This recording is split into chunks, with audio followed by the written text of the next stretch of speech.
تو پہلا سوال آپ کے ذہن میں یہ برآمد ہونا چاہیے کہ یہ جو بات مجھ تک پہنچی ہے کیا یہ قطعی ہے یا یہ ظنی ہے؟ ٹھیک ہے، تو اب اس کو بھی سمجھیے کہ جو بات قطعی ہے، جس میں کوئی شک و شبے کی گنجائش نہیں ہے، اس میں اختلاف کرنا جائز نہیں ہے، یعنی اس میں اختلاف کرنا ناجائز ہے۔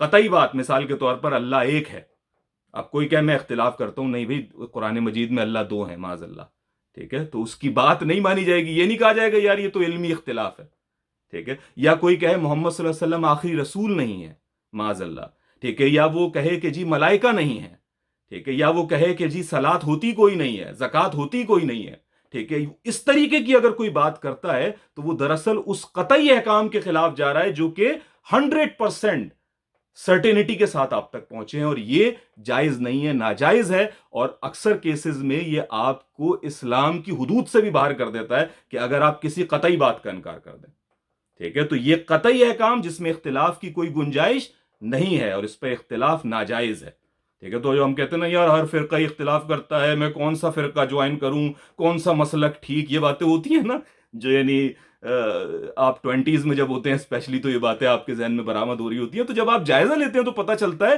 کہ یار دین تو ان قطعی احکام میں محفوظ ہے کہ جس میں کوئی اختلاف ہی نہیں ہے۔ سنی، شیعہ، دیوبندی، بریلوی، اہل حدیث، معتزلہ، خوارج، سب کا ذکر کرتے چلے جائیں تو قطعی احکام میں آپ کو سارے کے سارے جو ہے نا وہ وہیں پر آپ کو کھڑے ہوئے نظر آئیں گے۔ قطعی احکام میں آپ کو فرق نہیں ملتا، یا ملتا بھی ہے تو اس نہج پر نہیں ملتا کہ جو دین کی کسی بنیاد کے اوپر اٹیک کرے۔ تو قطعی احکام کے اندر اختلاف کرنا ناجائز ہے۔ جو بھی اس میں اختلاف کرے گا، جیسے کہ قادیانی ہے، ٹھیک ہے، انہوں نے نبوت کے بارے میں کہا کہ بھائی اس کے بعد بھی نبوت جاری ہے، تو وہ اس قطعی کے خلاف گئے، ٹھیک ہے، یا اسی طریقے سے اور دیگر ہیں، یہ گوہر شاہی اور اس طریقے کے جو برآمد ہوتے رہتے ہیں اس کے اندر، یہ قطعی نصوص کے خلاف گئے ہیں، ٹھیک ہے، تو جب آپ قطعی کے خلاف جاتے ہیں تو آپ ان سے کنارہ کش ہو جاتے ہیں بحیثیت مسلمان۔ آپ کہتے ہیں کہ اب تم مسلمان نہیں رہے، اس سے رجوع کرو، یہاں پہ اختلاف کی گنجائش نہیں ہے۔ تو دین کا وہ سورس جو قطعی سے حاصل ہو رہا اس میں اختلاف نہیں کیا جاتا۔ دوسرا سورس کیا تھا؟ ظنی، ٹھیک ہے، موسٹ پروبیبل، یعنی مجھے ایسا لگتا ہے، غالب امکان ہے، میں نے ساری چیزوں کا جائزہ لیا ہے، 80 90 99.9999% چانس ہے کہ یہ بات درست ہوگی، لیکن یہ کیا ہے؟ پروبیبل ہے، 100% نہیں ہے۔ 99.9 ہو سکتا ہے، 100% نہیں ہے، تو یہ ظنی ہے۔ اختلافات سارے اس جگہ پہ ہوتے ہیں، یعنی اسی لیے آپ دیکھتے ہیں کہ بعض لوگ صحیح احادیث کا بھی انکار کرتے ہیں، یعنی ساری صحیح حدیث کی نہیں، کسی صحیح حدیث کو وہ کہتے ہیں کہ یار یہ قطعی نصوص سے ٹکرا رہی ہے، یعنی یہ کسی قطعی بات سے ٹکرا رہی ہے۔ تو اگر قطعی اور ظنی میں ٹکراؤ ہو تو قطعی کو ہم اوپر رکھیں گے، ظنی کو ہم ریجیکٹ کر دیں گے، ٹھیک ہے، تو یہ ایک وہ پیرامیٹر بنا لیتے ہیں کہ بھائی ظنی کو، اسی طریقے سے ظنی کو وہ اسکروٹنائز کرتے ہیں، وہ کہتے ہیں کہ جی یہ دین کی مجموعی اسپرٹ کے خلاف ہے، یا فلانی جو بات ہے اس کے خلاف ہے، جو فلانی احادیث آئی ہے یہ اس سے ٹکرا رہا ہے، ٹھیک ہے، اس بنیاد پر، ایک علمی بنیاد پر اختلاف کرتے ہیں، ٹھیک ہے، تو یہ جو ظنی کا اختلاف ہے یہ جائز ہے، یعنی اس میں آپ یہ تو کہہ سکتے ہیں کہ یار آپ نے یہ غلط ریسرچ کی، ٹھیک ہے، یہ آپ کا نتیجہ غلط ہے، اس میں آپ اس بندے کو فاسق بھی کہہ سکتے ہیں، فاجر بھی کہہ سکتے، کافر نہیں کہہ سکتے، یا غیر مسلم نہیں کہہ سکتے، اسلام سے نہیں نکال سکتے، یا اس بارے میں آپ یہ نہیں گمان رکھ سکتے۔ تو جتنے بھی اختلافات ہوتے ہیں وہ ظنی میں ہوتے ہیں، یہ جتنے بھی، چاہے وہ رفع دین کرنا ہے کہ نہیں کرنا ہے، یہ بھی ظنی معاملہ ہے، ٹھیک ہے، رسول اللہ صلی اللہ علیہ وسلم جو ہیں وہ نور ہیں کہ بشر ہیں، ٹھیک ہے، اس کے بارے میں بھی دونوں اسی قطعی نصوص سے دلیل لے کر آتے ہیں، ٹھیک ہے، تو اس کے اندر بھی جو ہے نا وہ کیا کہتے ہیں، ایک ظنی والا معاملہ ہے کہ بھئی کنفرم آپ تک جو ہے نا 100% چیز جو ہے نا وہ اس طرح سے نہیں پہنچی ہوئی ہے، اور دیگر اس طریقے کے جتنے اختلافات آپ اٹھاتے چلے جائیں وہ سارے ظنی سے مراد ہیں۔ تو جب بھی آپ کے سامنے کوئی اختلاف آئے، کوئی نیا فرقہ اٹھے، کوئی نئی بات کر رہے ہوں، ٹھیک ہے، کوئی جو ہے نا کوئی جو ہے وہ مولانا صاحب، کوئی شیخ صاحب، کوئی پیر صاحب اٹھیں اور ایک نئی بات ارشاد فرمائے، تو ان کے زور بیان پر نہ جائیں، یہ نہ جائیں کہ وہ کتنا جو ہے نا سامنے والے میں ڈیبیٹ میں زیادہ مضبوط ہے، بلکہ یہ دیکھیں کہ وہ جو اختلاف پیش کر رہا ہے، جو سمجھ پیش کر رہا ہے، کہیں وہ اس قطعی نصوص کی تو خلاف ورزی میں نہیں ہے۔ اگر اس کی خلاف ورزی میں، بھلے وہ ان قطعی نصوص کو عزت دے رہا ہو لیکن اپنے عمل سے اس کی اختلاف کر رہا ہو، تو پھر جو ہے اس کی بات کو تسلیم نہیں کیا جائے گا۔ ظنی میں اختلاف ممکن ہے، اس کو ہم کہیں گے کہ بھئی علم کی دنیا میں ہمیشہ اختلاف ہوتے آئے ہیں، ٹھیک ہے، تو ابھی آپ بھی کر رہے ہیں تو کوئی مسئلہ نہیں، تو یہ وہ جگہ ہے۔ تو قطعی اور ظنی، اصول الفقہ کے اندر سب سے پہلی چیز اور سب سے اہم تر چیز جو میں نے پائی وہ یہی قطعی اور ظنی کی تفریق ہے، کہ آپ کو یہ سمجھ آ جائے اچھے سے کہ کون سی بات قطعی نوعیت کی ہے اور کون سی بات ظنی نوعیت کی ہے. ٹھیک ہے، اب یہ آپ نے دیکھ لیا کہ بھئی قطعی سورسز ہیں، ظنی سورسز ہیں. اب ذرا ان کو کھولتے ہیں، دونوں کو کھولتے ہیں. ٹھیک ہے، تو قطعی کی جو ہے نا وہ دو بڑی شاخیں ہیں. ٹھیک ہے، قطعی کی، ایبسولوٹ کی، یقینی کی دو بڑی شاخیں ہیں. ایک ہے قطعی الثبوت اور دوسری ہے قطعی الدلالہ. ٹھیک ہے، ظنی کی بھی دو شاخیں ہیں. قطعی جس طرح قطعی الثبوت تھا، یہاں ظنی الثبوت ہے. جہاں قطعی الدلالہ تھا، یہاں ظنی الدلالہ ہے. تو قطعی کی دو شاخیں قطعی الثبوت قطعی الدلالہ، ظنی کی دو شاخیں ظنی الثبوت ظنی الدلالہ. ٹھیک ہے، اب یہ پھر موٹی موٹی ٹرمز آ گئی جی، یہ ثقیل ٹرمز آ گئی، ان کا کیا مطلب ہے؟ تو قطعی الثبوت سے مراد کیا ہے؟ یہ بات یہ ہے کہ جو ایبسولوٹلی ٹرانسمٹ آپ تک ہوا اس پہ آپ کو یقین ہے. ان ٹرمز آف ٹرانسمیشن، ابلاغ کے حوالے سے، آپ تک پہنچنے کے حوالے سے آپ کو یقینی ہے کہ ہاں بھائی یہ بات دین ہی کا حصہ ہے، یا یہ بات واقعی من جانب اللہ ہے. ٹھیک ہے، یا من جانب رسول ہے. تو آپ کہیں گے کہ یہ قطعی الثبوت ہے. ٹھیک ہے، یہ ٹرانسمیشن کے بارے میں ایبسولوٹ ہے. جیسے قرآن حکیم کے بارے میں ہم سارے مسلمان اس بات پر متفق ہیں کہ قرآن مجید کی ہر آیت، ہر لفظ اللہ کی جانب سے آیا، اس میں کوئی اختلاف نہیں. تو ہم کہتے ہیں کہ پورا کا پورا قرآن قطعی الثبوت ہے. ٹھیک ہے، سارا قرآن اللہ کی طرف سے ڈیفینیٹلی ٹرانسمٹ ہوا ہے. ٹھیک ہے، پھر آئیے قطعی الدلالہ کے اوپر. قطعی الثبوت سمجھ آ گیا، اب آ جائیں قطعی الدلالہ پر. قطعی الدلالہ کا مطلب ہے جو ایبسولوٹ ان میننگ ہو، یعنی ایبسولوٹ ان ٹرانسمیشن تو قطعی الثبوت سے ثابت ہو گیا. ایبسولوٹ ان میننگ یعنی ٹرانسمٹ تو ہو گیا، لیکن اس کا مطلب کیا ہے؟ ٹھیک ہے، یعنی اس کا معنی کیا ہے؟ وہ معنی بھی ڈیفینیٹلی آپ تک پہنچ گئے ہو، یعنی ایک ہی معنی ہو جو سب تک پہنچ گئے ہو. تو ایسی بات کو آپ کہیں گے کہ یہ قطعی الدلالہ ہے. ٹھیک ہے، یعنی یہ ایبسولوٹ ان میننگ ہے جس کے اندر کوئی اختلاف کی گنجائش ہے ہی نہیں.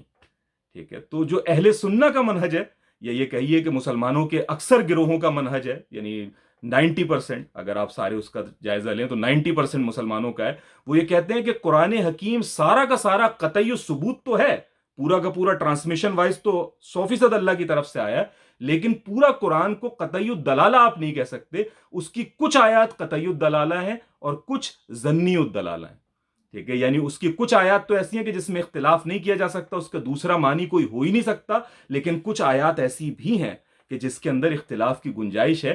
یہی وجہ ہے کہ جب تفاسیر لکھی جاتی ہیں تو ایک تفسیر میں ایک بات ہوتی ہے کسی آیت کے بارے میں، وہ اس کا ایک مفہوم لیتے ہیں، اور دوسرا جو ہے وہ دوسرا مفسر جو ہے وہ اس کے بارے میں ایک دوسرا نقطہ نظر پیش کر رہا ہوتا ہے. تو یہ اسی بنیاد پہ ہوتا ہے کہ وہ آیت جو ہے وہ ظنی الدلالہ ہے. لیکن ان مفسرین میں بھی جو اختلاف واقع ہوتا ہے وہ ان آیات کے بارے میں نہیں ہوتا کہ جس کے بارے میں سب اگری ہیں کہ قطعی الثبوت بھی ہیں اور قطعی الدلالہ بھی ہیں.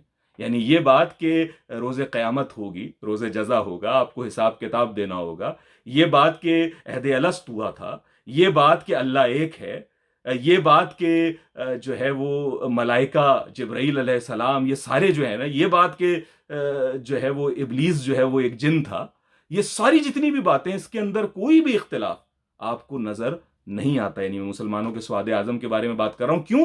کیونکہ یہ قطعی الثبوت بھی ہیں، قطعی الدلالہ بھی ہیں، ایبسولوٹ ان ٹرانسمیشن بھی ہیں، ایبسولوٹ ان میننگ بھی ہیں. لیکن کچھ آیات ایسی ہیں کہ جن کے بارے میں ایک سے زائد معنی ہو سکتے ہیں. مثال کے طور پہ جہاں وضو کی آیت آئی ہے، وہ مجھے اس وقت ایگزیکٹ تو نہیں یاد، لیکن وہاں پر ذکر ہے کہ وہ ہاتھوں کو بھی دھوتے ہیں اور پیروں کو بھی مسا کرتے ہیں، یعنی کچھ اس طریقے کی بات ہے. تو اس سے جو معنی نکالے گئے ہیں وہ اہل سنہ نے کہا نہیں پاؤں کو دھونا ہے، اہل تشیع نے کہا نہیں جی آپ صرف اوپر سے ہاتھ پھیر لیں تو کافی ہو جائے گا. تو اس اختلاف کو جائز سمجھا جاتا ہے. یعنی اہل سنہ یہ کہتے ہیں کہ آپ کو غلطی لگی ہے، لیکن اس بات پر ہم یہ نہیں کہتے کہ اب آپ کی نماز نہیں ہوگی. ٹھیک ہے، یعنی اس اختلاف کو ہم جائز سمجھتے ہیں وغیرہ. تو اس طریقے سے وہ ان کے بھی اپنے استدلال ہیں. تو کچھ آیات جو ہیں وہ قرآن حکیم میں ایسی ہیں جو قطعی الدلالہ نہیں ہے. ٹھیک ہے، لیکن قطعی الثبوت سارا کا سارا قرآن ہے. یہ مسلمانوں کی عظیم اکثریت کہتی ہے اور اہل سنہ کہتے ہیں. لیکن کچھ اسکالرز ایسے ہیں یا کچھ گروہ ایسے گزرے ہیں کہ جو کہتے ہیں کہ قرآن حکیم نہ صرف سارا کا سارا قطعی الثبوت ہے بلکہ قطعی الدلالہ بھی ہے. ٹھیک ہے، ان کے اندر آج کے دور میں جاوید احمد غامدی یا ان کے استاد مولانا امین احسن اصلاحی یا مولانا حمید الدین فراہی، جسے آپ فراہی اسکول آف تھاٹ کہتے ہیں، وہ یہ کہتا ہے کہ جی یہ پورا کا پورا قطعی ثبوت بھی ہے قرآن اور پورا کا پورا قطعی دلالہ بھی ہے. ٹھیک ہے, تو اس کی وہ تفصیل ہے, ظاہر ہے اس پر کسی وقت بات کریں گے تو انشاءاللہ اس کو کھولیں گے کہ وہ کس حد تک درست ہے یا کس حد تک ہم اسے مان سکتے ہیں یا نہیں مان سکتے. لیکن بہرحال اسکالرس کا ایک یہ معاملہ رہا ہے. بلکہ میری جب ملاقات ہوئی تھی غامدی صاحب سے, ایک پرائیویٹ میری ڈسکشن جب ان سے ہوئی, تو میں نے ان سے پوچھا اور انہوں نے بتایا کہ جی قطعی الثبوت اور قطعی الدلالہ ہم دونوں سمجھتے ہیں قرآن حکیم کو. تو میں نے کہا پھر آپ میں اور غلام احمد پرویز صاحب کی فکر میں کیا فرق رہ جاتا ہے؟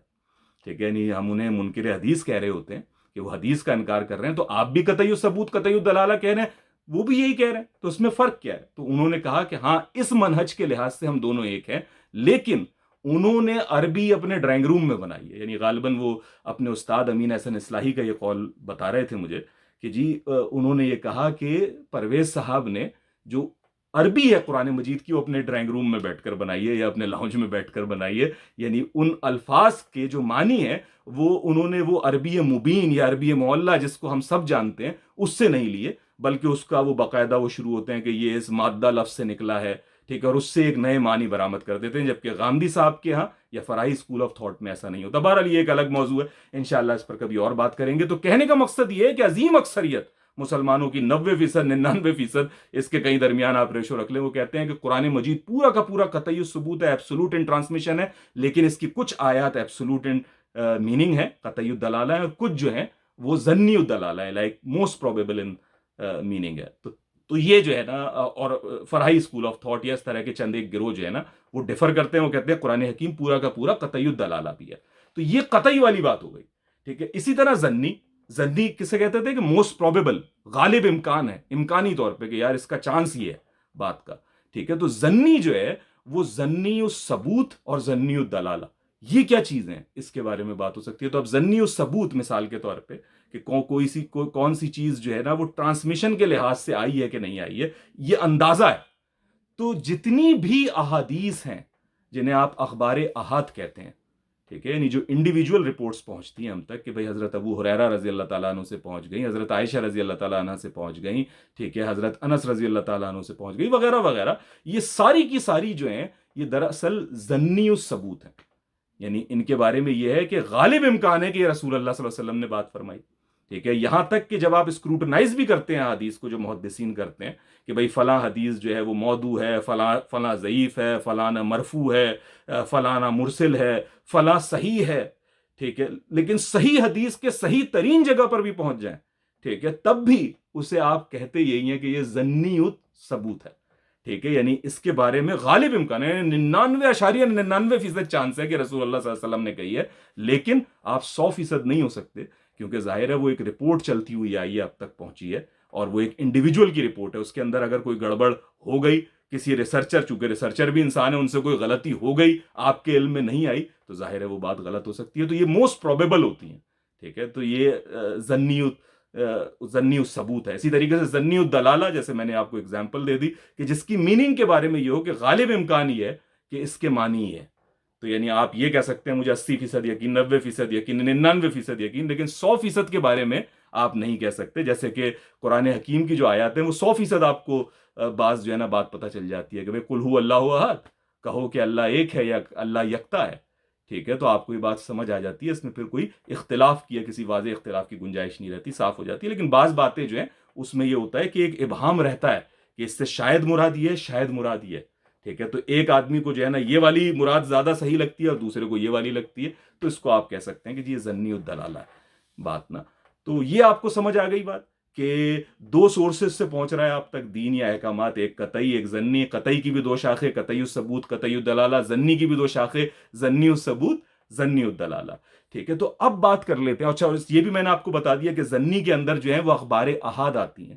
ٹھیک ہے, جو احادیث ہیں, جو آپ کو سنگل نیریشنز ہیں جو آپ تک پہنچتی ہیں, چاہے اس کی اسکروٹنی کتنی ہوئی بھی ہو, چاہے کتنے ہی ان کو محدثین کے زبردست اصولوں سے گزارا گیا ہو, بہرحال وہ ظنی کی کیٹیگری میں رہتی ہیں. اور یہی جو میں آپ سے بیان کر رہا ہوں, یہی اہل دیوبند کہیں گے, یہی اہل بریلوی کہیں گے, یہی آپ کو امت کی اکثر لوگ کہیں گے, ماں سوائے اہل حدیث کے. یعنی جو ظاہری اسکول آف تھاٹ ہے ان کا اس میں منہج الگ ہے. وہ صحیح حدیث کو بھی جو ہے وہ قطعی کو اس میں لے جاتے ہیں. اس کے اوپر ہم انشاءاللہ الگ سے بات کریں گے. حافظ محمد زبیر صاحب کے اس کے اوپر بڑے لیکچرز موجود ہیں, میرے دوستوں میں بھی ہیں, زبیر بھائی، تو ان کے لیکچرز آپ دیکھ سکتے ہیں. تو وہ اہل حدیث کا موقف جو ہے اس بارے میں، یا ظاہری اسکول آف تھاٹ جو بھی ان سے بلونگ ہے، آپ انہیں سلفی کہہ لیں، اہل حدیث کہہ لیں وغیرہ، ٹھیک ہے، تو ان کا جو ہے نا اس معاملے میں تھوڑا اختلاف ہے. لیکن باقی جتنے بھی لوگ موجود ہیں، جتنے بھی گروہ ہیں، تو وہ چاہے جدید میں ہوں، اسرار احمد صاحب ہوں، غامدی صاحب ہوں، دیوبند ہوں، بریلوی ہوں، یہ سارے ایک جگہ پہ کھڑے ہیں. جو بات میں نے آپ کو بیان کی ہے کہ بھائی اسی طریقے سے ہے کہ یہ قطعی، یہ ضنی،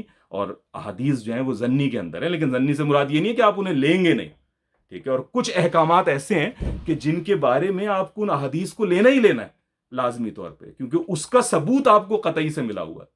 ٹھیک ہے، تھوڑی سی کمپلیکس بات کہہ رہا ہوں معذرت کے ساتھ، جتنا آسان کر سکتا ہوں کوشش کر رہا ہوں، but it's a complex subject. تو اس میں جو ہے نا مثال کے طور پہ یہ بات کہ جو آپ کی سزائیں ہیں، ٹھیک ہے، یا جو گواہوں کا معاملہ ہے، تو قطعی میں کیا بتایا ہے کہ بھائی زنا کے لیے اتنے گواہ اگر تمہیں مل جائیں تو تم زنا کی جو ہے وہ حد جاری کر سکتے ہو. یعنی یہ قرآن حکیم کے بتا رہا ہوں. یا قتل کے بارے میں اتنے گواہ لے آؤ، ٹھیک ہے، جو جتنے بھی بتائیں ان میں گواہوں کے نمبر بتائیں، تو وہ بتائیں 2 لے آؤ، 3 لے آؤ، 4 لے آؤ، مختلف ان کے اندر. تو یہ 2 3 4 یہ جتنے بھی ہیں یہ احاد میں ہی شمار ہوں گے. ٹھیک ہے، تو جو احکامات کے حوالے سے آپ احاد کو لے سکتے ہیں. ٹھیک ہے، تو یہ ایک کمپلیکسٹی ہے تھوڑی سی، لیکن یہ کہ ایک آپ کو آئیڈیا دے رہا ہوں اس معاملے کے اندر کہ بعض معاملوں کے اندر آپ اخبار احاد کو، حدیث کو بالکل ایک ایسے سورس کے طور پہ لیتے ہیں کہ لازمی آپ نے اس کے اوپر عمل کرنا ہے. اس پہ آپ یہ نہیں کہہ سکتے کہ چونکہ ضنی ہے تو اس پہ میں اختلاف کر لوں. ٹھیک ہے، لیکن جو اکثر معاملہ ہے کہ رسول اللہ صلی اللہ علیہ وسلم کیسے کھڑے ہوتے تھے، کیا کھاتے تھے، فلاں واقعے پہ کیا ارشاد فرمایا تھا، ٹھیک ہے، یہ جو باتیں ہیں یہ ضنی کی کیٹیگری میں آتی ہیں، جس کو آپ اچھے سے اسکروٹنائز کرتے ہیں، دیکھتے ہیں کہ بھائی قطعی سے تو نہیں ٹکرا رہا. اگر ٹکراتا ہوا محسوس ہو رہا ہے تو کیا ان دونوں میں کوئی تطبیق کی صورت ہے. ٹھیک ہے، اگر تطبیق پیدا نہیں ہو رہی تو پھر آپ قطعی کو اوپر رکھتے ہیں وغیرہ. تو یہ جو ہے وہ ایک پورا سیکٹر ہے. لیکن بہرحال آپ کو بتایا میں نے جو ہے وہ یہی ہے کہ قطعی اور ضنی کی تفریق سمجھنا بڑا اہم ہے. اچھا، تو قطعی کون سی چیزیں ہوتی ہیں؟ یعنی اب صرف ایک اور چیز میں آپ کو یہ سمجھا دوں تو یہ سمجھ لیں تو بڑا اہم ہو جائے گا آپ کے لیے کہ وہ کون سی باتیں ہیں کہ جس کے بارے میں شک کی کوئی گنجائش نہیں ہے، اختلاف کی کوئی گنجائش نہیں ہے. یعنی قطعی کیا ہے؟ ایک چیز تو قطعی آپ کو پتہ چل گئی، قرآن حکیم ہے. ٹھیک ہے، کہ قرآن حکیم میں اختلاف، یعنی یہ کہ فلانی آیت اللہ کی جانب سے ہے یا نہیں ہے، اس میں اختلاف نہیں کیا جا سکتا. معاذ اللہ ثم معاذ اللہ. اگر کوئی کہتا ہے کہ مثال کے طور پہ سورہ الکوثر جو ہے وہ قرآن حکیم کا حصہ نہیں ہے تو وہ مسلمان نہیں رہتا. ٹھیک ہے، تو یہ اتنی قطعی چیز ہے. تو یہ جو ہے ایک قطعی سورس ہو گئی. قرآن حکیم ایک قطعی سورس ہے. اور ایک دوسری سورس بھی ہے جسے قطعی کہا جاتا ہے، جس میں کوئی وہ نہیں ہے. ٹھیک ہے، اور وہ یہ ہے کہ جو متواتر سنت کے طور پر آپ تک منتقل ہوئی. ٹھیک ہے، اسے آپ حدیث متواتر بھی کہتے ہیں، اور بعض اوقات اس کے لیے لفظ استعمال ہوتا ہے تواتر. ٹھیک ہے، جو چیز تواتر سے آپ تک منتقل ہوئی. تواتر یا متواتر سے کیا مراد ہے؟ یہ دراصل رسول اللہ صلی اللہ علیہ وآلہ وسلم کی جانب سے جاری کردہ وہ سنت، وہ احکامات، وہ قول ہیں کہ جو اتنی بڑی تعداد میں لوگوں نے ایک جنریشن سے دوسری جنریشن میں ٹرانسفر کیے ہیں کہ جس میں اختلاف کی اب کوئی گنجائش باقی نہیں رہتی. یعنی حدیث کے بارے میں تو آپ یہ کہہ سکتے تھے نا اخبار احاد میں کہ بھئی ہو سکتا ہے کہ کسی کو یادداشت کی غلطی لگ گئی ہو سکتا ہے کہ ایک نے دوسرے سے کہا، دوسرے نے تیسرے سے کہا تو وہاں کوئی غلطی ہو گئی ہو سکتا ہے کہ بیچ میں چین کے اندر کوئی ایک ایسا بددیانت آدمی آ گیا ہو جس نے جان بوجھ کر جو ہے نا کوئی چیز بدل دی ہو. ٹھیک ہے، بعض کو جو ہے بڑھاپے کی وجہ سے کچھ جو ہے نا وہ ایسا عارضہ ہو جاتا ہے کہ یادداشت میں صحیح بات نہیں رہتی. بعض لوگ باتوں کو بڑھا دیتے ہیں. ٹھیک ہے، تو یہ سب چیزیں ہو سکتی ہیں کہاں؟ اخبار احاد کے اندر. وہاں آپ بات کر سکتے ہیں. اسی کو محدثین دیکھتے بھی ہیں، چیک بھی کرتے ہیں. لیکن تواتر میں یہ معاملہ نہیں ہوتا. تواتر میں آپ کسی ایک محدث کے اوپر ڈیپینڈ ہی نہیں کرتے. محدث نہیں، معذرت، ایک راوی کے اوپر آپ ڈیپینڈنٹ نہیں ہوتے. وہاں تو ایک اتنی بڑی تعداد ایک بات کو منتقل کر رہی ہوتی ہے کہ اس میں نہ ہونے کا کوئی سوال ہی نہیں پیدا ہوتا. یعنی یہ بات کہ رسول اللہ صلی اللہ علیہ وآلہ وسلم کا نام محمد تھا، ٹھیک ہے، اور انہوں نے رسالت کا دعویٰ کیا تھا، اور ان کی جو پیدائش ہے وہ مکہ میں ہوئی تھی، اور انہوں نے مدینہ ہجرت کی تھی، اور انہوں نے مسجد نبوی قائم کی تھی، وغیرہ وغیرہ. یہ جتنے بھی واقعات ہیں یہ ہم تک کسی ایک بندے سے نہیں پہنچے کہ بھئی ہم چونکہ صحیح مسلم کی ایک حدیث ہے اس لیے ہمیں پتہ چل گیا. نہیں، بلکہ یہ تواتر سے منتقل ہوئے ہیں. اتنی بڑی تعداد میں لوگوں نے اسے منتقل کیا ہے کہ اسے تواتر کا درجہ حاصل ہو گیا. اور تواتر کے اندر یہ نہیں ہو سکتا کہ کوئی 2-4 آدمیوں نے مل کے کوئی سازش کر لیا, کسی ایک آدمی نے جھوٹ بول دیا اور آپ نے کہہ دیا کہ بھئی آپ کیسے یقینی طور پہ کہہ سکتے ہیں کہ دین کا حصہ ہے. نہیں, اتنی بڑی تعداد نے منتقل کیا کہ اب اس میں جھوٹ کا امکان, جھوٹ کا شائبہ باقی نہیں رہا. اسے کہتے ہیں جی تواتر. تو 2 چیزیں وہ ہیں دین کی جو قطعی ہیں, ایک قرآن اور دوسرا تواتر. ٹھیک ہے, جو بات تواتر سے منتقل ہو. اچھا, تواتر کے بارے میں بھی جو ہے وہ محققین کے درمیان یہ اختلاف ہو جاتا ہے کہ کون سی بات کو آپ کس وقت تواتر کہیں گے. کیا 10 آدمی منتقل کریں تب تواتر کہلائے گا, کیا 20 کریں تب تواتر کہلائے گا, کیا 50 کریں, کیا 100 کریں. اس میں لوگوں نے اختلاف کیا, لیکن جو اس کی اصل رائے ہے, یہ جو سمجھنے والی بات ہے وہ یہ ہے کہ اتنی بڑی تعداد بنا کسی انٹرپشن کے اور بنا کسی دور کی ایبسنس کے ٹرانسفر کرتی آ رہی ہے اس بات کو کہ اس میں جھوٹ کا امکان ہی باقی نہ رہا. یعنی یہ بات کہ مثال کے طور پہ اسد اللہ خان غالب ایک شاعر تھے اور انہوں نے دیوان غالب لکھا تھا, ٹھیک ہے, اور انہوں نے اشعار کہے تھے, یہ بات کوئی شک و شبے کی گنجائش سے باہر ہے, تو اس پہ کوئی بات بھی نہیں کرتا. اسی لیے نہیں کرتا نا کہ یہ تواتر سے منتقل ہوئی ہے. تو ہمارے پاس جو ہسٹری منتقل ہوتی ہے وہ بھی انہی 2 ذریعوں سے منتقل ہوتی ہے. بعض چیزیں تواتر سے منتقل ہوتی ہیں جس کے بارے میں کوئی شک نہیں ہوتا کہ بھئی الیگزینڈر دا گریٹ کوئی کونکرر تھا, ٹھیک ہے, اور بعض چیزیں جو ہیں وہ احاد سے ٹرانسفر ہوتی ہیں, اس کے بارے میں ہم اسکروٹنی کرتے ہیں کہ بھئی فلانا جو سیئنگ ہے وہ واقعی سوکریٹیز کی ہے, سقراط کی ہے بھی کہ نہیں ہے, یا افلاطون نے اپنی جانب سے گھڑ لی ہے, وغیرہ وغیرہ. تو یہ آپ وہ کرتے ہیں. تو اسی طرح سے ہسٹری ٹرانسفر ہوتی ہے, اسی طریقے سے ہم تک یہ دین کی روایت منتقل ہوتی ہے کہ ایک تواتر ہے جو کہ ایبسولوٹ ہے, یقینی ہے, اور اس کو سارے لوگ مانتے ہیں. یعنی ایپسٹیمولوجی جو کہ ایک فن ہے اس معاملے میں, جو نالج آف دا نالج ہے, ٹھیک ہے, وہ یہ بتاتی ہے کہ ایپسٹیمولوجی کے حساب سے بھی جو بات تواتر سے منتقل ہو وہ یقینی ہوتی ہے, اس میں کوئی شک نہیں ہوتا. ٹھیک ہے, وہاں بھی یہ بات مانی جاتی ہے. اور ایک دوسری وہ ہے جو کہ احاد کے ذریعے, جہاں پر غلطی کا امکان بہرحال رہتا ہے, چاہے آپ کتنے ہی شور ہو جائیں, آپ کہیں جی مجھے اتنی ساری آپ نے, لیکن پھر بھی 99% چانس ہے, 1% پھر بھی کہیں نہ کہیں غلطی کا امکان باقی رہتا ہے. ٹھیک ہے, تو تواتر جو ہے یہ بھی قطعی ہے اور قرآن حکیم بھی قطعی ہے. یہ دونوں نہ آپس میں کبھی ٹکرا سکتے ہیں, ٹھیک ہے, نہ ٹکراتے ہیں. کوئی ایک ایسی مثال آپ کو نہیں ملتی. اور اگر آپ قرآن کے کوئی ایسے معنی گھڑے بیٹھے ہیں جو تواتر سے ٹکرا رہے ہیں تو اس کا مطلب ہے کہ آپ کی سمجھ میں کوئی خرابی واقع ہو گئی ہے, ورنہ یہ دونوں ٹکرا ہی نہیں سکتے آپس میں, ممکن ہی نہیں ہے. ٹھیک ہے, تو اب یہ مثال کے طور پہ کہ صلاۃ اسی نماز کو کہتے ہیں جسے ہم پڑھتے ہیں. یہ بات ہمیں کوئی صرف حضرت ابو بکر رضی اللہ تعالیٰ عنہ نے نہیں بتا دی, بلکہ رسول اللہ صلی اللہ علیہ وسلم نے 5 دفعہ قائم کر کے روزانہ دکھائی, لوگوں کو بتائی. ٹھیک ہے, تو سب وہ جانتے ہیں, رکعات کی تعداد ہمیں بتائی. یہ سب چیزیں تواتر سے منتقل ہوئی. روزے جو ہیں وہ رکھ کے بتائے کہ رمضان میں ہی رکھے جاتے ہیں. ٹھیک ہے, یہ نہیں ہے کہ ہم جو ہے نا وہ شعبان میں رکھ لیں سارے کے سارے 30 روزے. ٹھیک ہے, نہیں, ہم رمضان میں ہی رکھتے ہیں. اور اس کا کیا طریقہ ہوتا ہے, کتنا کیا کھا سکتے ہیں, کیا نہیں پی سکتے, یا کچھ کر سکتے ہیں یا نہیں کر سکتے, ساری باتیں یہ سب تواتر سے منتقل ہوئی ہیں. بچوں کی ختنہ, ٹھیک ہے, کان میں اذان دینا, نماز جنازہ, ٹھیک ہے, یہ باتیں یعنی اب جیسے ختنہ ہے, یہ قرآن حکیم میں کہیں نہیں ہے اس کے بارے میں کہ بچوں کی ختنہ کرنی ہے, لیکن اس کے باوجود ہم کہتے ہیں کہ یہ واقعی دین کا حصہ ہے. کوئی ڈسکشن بھی نہیں کرتے. کیوں؟ کیونکہ یہ تواتر سے ہم تک منتقل ہوا ہے. ٹھیک ہے, تو یہ سارا جو دین ہے, چاہے وہ نماز, روزہ, حج, زکوٰۃ ہو, چاہے ایمانیات ہو, ایمان باللہ, ایمان بالآخرت, ایمان بالرسول, ایمان بالملائکہ, ایمان بالتقدیر, ٹھیک ہے, یہ جتنے بھی جو 6 ایمانیات ہیں ہمارے, ٹھیک ہے, یہ سارے کے سارے جو ہیں وہ تواتر سے منتقل ہوئے. ٹھیک ہے, تو اس میں کوئی اختلاف نہیں ہوتا. تو آج اگر کوئی کہے جی نماز یہ نماز نہیں ہے, ٹھیک ہے, تو اس سے کہو میاں تھوڑے ہوش کے ناخن لو. ٹھیک ہے, یہ تم جو عربی دان بنے بیٹھے اور اپنے معنی برآمد کر رہے ہو, یہ درست نہیں ہے. یہ بات, اس کے معنی ہمیں تواتر سے منتقل ہوئے. لوگ اختلاف کرتے ہیں, نہیں, وہ کہتے ہیں سجدے سے مراد وہ سجدہ نہیں. وہ کہتے ہیں تم کیا متھا ٹیک رہے ہو جیسے ہندو متھا ٹیکتے ہیں, تم بھی سجدہ کر رہے ہو, کیا فرق ہے اس کے اندر؟ بھائی یہ سجدہ, سجدے کو کیا کہتے ہیں؟ یعنی قرآن نے کہہ دیا سجدہ کرنا ہے, سجدہ آ گیا اس میں, یا یہ کہہ دیا کہ رکوع کیا کرو رکوع کرنے والوں کے ساتھ, لیکن رکوع کی کیا پوزیشن ہوتی ہے یہ تو رسول اللہ صلی اللہ علیہ وسلم نے بتائی. اور یہ بات رسول اللہ صلی اللہ علیہ وسلم نے بتائی, کر کے دکھائی, لوگوں کو کروائی, اور یہ تواتر سے جنریشن آفٹر جنریشن اب تک ٹرانسفر ہوئی. تو اس کے اندر کوئی اختلاف کی گنجائش باقی نہیں رہتی. یہ کہنا کہ جی ہم حدیث پہ بھروسہ نہیں کرتے فلانی اور اس سے نکل آتے ہیں, تو یہ بات تو بالکل ہی جو ہے نا فہم سے باہر ہے دونوں حوالوں سے. یعنی اول تو آپ کو حدیث کو آپ نہیں مانتے, یہی آپ کے لیے بہت خوفناک بات ہے. اور دوسرا یہ کہ یہ حدیث اگر آپ اخبار احاد کو کہہ رہے ہیں تو یہ اور تواتر, یہ دونوں آپس میں ایک بڑا فرق, ایک واضح فرق رکھتے ہیں. تو تواتر اور قرآن حکیم یہ قطعی نصوص ہیں, ایبسولوٹ. اس میں کوئی جو ہے نا یعنی اختلاف نہیں ہو سکتا. کوئی اس میں اختلاف کرے گا تو پھر اسے ہم پکڑیں گے کہ بھائی تم یہ دین کے خلاف جا رہے ہو.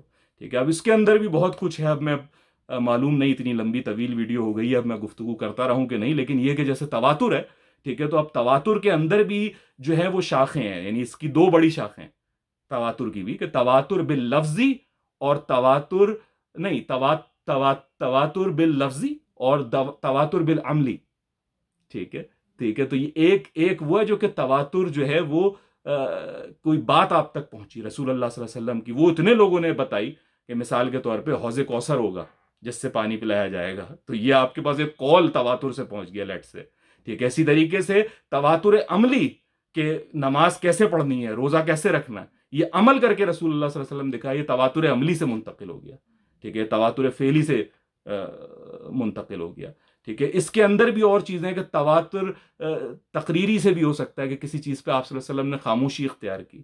ٹھیک ہے. بعض کے تواتر باللفظی ہے کہ الفاظ رسول اللہ صلی اللہ علیہ وسلم نے جو کہے وہی الفاظ بے شمار لوگوں نے ٹرانسفر کر دیے جو نہ آپس میں ملے ہوئے تھے نہ کوئی سازش کر سکتے تھے. ایک بندہ، دو بندہ، 10 بندے، 50 بندے وہی بات بیان کر رہے ہیں، تو آپ کہتے ہیں کہ یار یہی الفاظ جو ہے نا ہمیں بیان کیے گئے، جیسے خطبہ ہے، خطبہ حجۃ الوداع وغیرہ. ٹھیک ہے. تو تواتر باللفظی سے آپ تک پہنچ گئی. اسی طریقے سے ایک اور لفظ ہے جسے آپ کہتے ہیں تواتر بالمعنی. ٹھیک ہے. یعنی آپ تک الفاظ تو اس میں کسی نے بڑھا دیے، کم کر دیے، لیکن معنی جو ہے نا وہی موجود تھے اس کے اندر، وہ آپ تک تواتر سے جو ہے نا منتقل ہو گئی وغیرہ بات. تو تواتر کی بھی جو ہے نا وہ پھر کئی ایک شاخیں ہیں جنہیں آپ سمجھتے ہیں، اور پھر اس پر بھی بات ہوتی ہے کہ بھئی تواتر بالعملی کو فوقیت حاصل ہے کہ قولی کو فوقیت حاصل ہے. یہ بڑا موضوع ہے، اسے آپ کو پڑھنا چاہیے، سمجھنا چاہیے، کیسے سمجھیں، کیسے علم حاصل کریں، کون سی کتاب پڑھیں وغیرہ وغیرہ وغیرہ. تو میں آپ کو یہ بتائے دوں کہ بھائی یہ کسی کتاب کو پڑھنے سے آپ کو حاصل نہیں ہوگا، آپ کو بہرحال کسی استاد سے یہ پڑھنا پڑے گا. میرے استاد ابو اسماعیل، ان سے میں نے ایک عرصے تک اس سبجیکٹ کو پڑھنے سمجھنے کی کوشش کیا بحیثیت ایک نالائق طالب علم کے، لیکن یہ کہ ان سے میں نے سمجھا، اور پھر میں نے دیگر مکاتب کی کتب کو جب پڑھا تو مجھے وہ بات سینس بناتی ہے. تو جو بتا رہا ہوں میں آپ سے، جو الفاظ استعمال کر رہا ہوں ان کو ایکسپلین کرنا آسان نہیں ہے، تو چند ایک الفاظ استعمال کی. اسی طریقے سے اور بہت سی باتیں جو ہے نا وہ آتی چلی جائیں گی جب آپ پڑھیں گے اس کے بارے میں، کہ اجتہاد بھی آئے گا اس کے اندر، اور استحسان بھی آئے گا، اور جو ہے وہ قیاس بھی آئے گا، اور اجماع بھی آئے گا. ان سب کی کیا حیثیت ہے، اجماع امت کیا ہے، اجماع صحابہ کیا ہے، وغیرہ وغیرہ وغیرہ، کس کی کیا حیثیت ہے. تو یہ ساری چیزیں جو ہیں وہ اصول الفقہ کے اندر جو ہیں وہ آتی چلی جاتی ہیں، اور اسے آپ دیکھتے ہیں تو اس کو آپ کو باقاعدہ کسی سے اسٹڈی کرنا پڑے گا.